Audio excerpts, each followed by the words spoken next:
नमस्कार। आज हम देखेंगे भारतीय साहित्य शास्त्र या काव्य शास्त्र में कौन कौन से संप्रदाय प्रचलित हैं।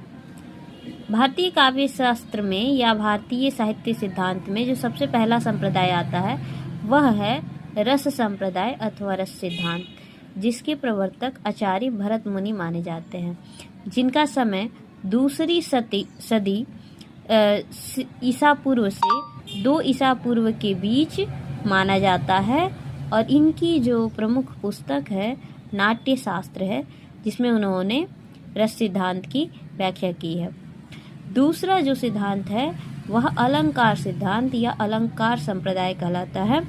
इसके जो प्रवर्तक हैं वो आचार्य भामा हैं। आचार्य भामा का जो समय है वह 6वीं सदी माना जाता है और इनकी जो पुस्तक है उसका नाम है काव्य अलंकार।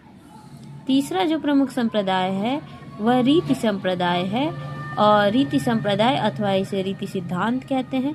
और रीति सिद्धांत के प्रवर्तक आचार्य वामन है।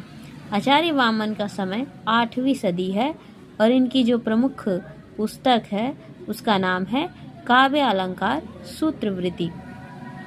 चौथे जो संप्रदाय है वह है ध्वनि संप्रदाय अथवा ध्वनि सिद्धांत।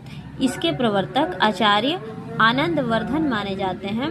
आचार्य आनंदवर्धन का समय 9वीं सदी है।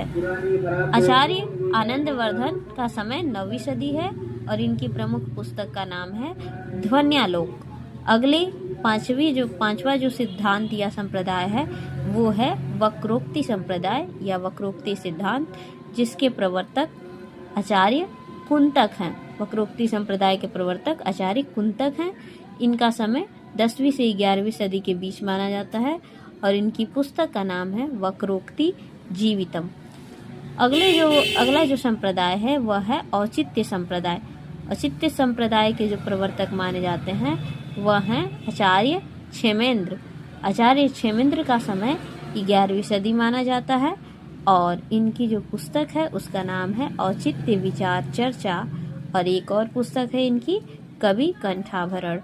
तो यह भारतीय काव्य शास्त्र के प्रमुख संप्रदाय अथवा सिद्धांत है जो विभिन्न प्रतियोगी परीक्षाओं में पूछे जाते हैं तथा हिंदी साहित्य के विद्यार्थियों के लिए अध्ययन के लिए आवश्यक हैं। ऐसे ही अन्य तथ्यों की जानकारी के लिए चैनल को लाइक और सब्सक्राइब करें। धन्यवाद।